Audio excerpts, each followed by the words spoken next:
Sen yarın mısın? Yarın bir gel bakalım. Tamam.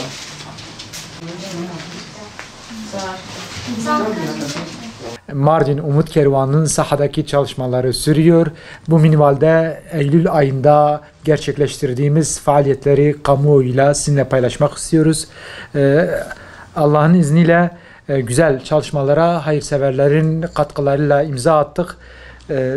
230 aileye giyim yardımında bulunduk. 41 aileye kırmızı et paketi yardımında bulunduk.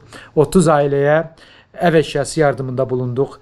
Yine Afrika'da 100 kişilik bir mevlid yemeği gerçekleştirdik.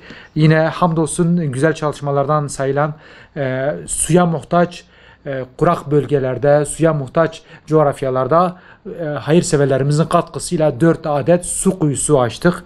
Yine yapılan projelerden bir tanesi de bir aileye süt keçisi takdiminde bulunduk.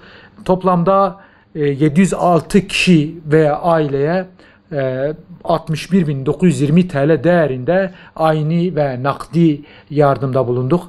Bu yardımların tümünü şüphesiz siz hayırseverlerin katkısıyla gerçekleştirdik ve hayırsever kardeşlerimiz bize ulaşmaya devam ettikleri takdirde biz de onların iyiliklerini yetim ve muhtaçlara ulaştırmaya devam edeceğiz.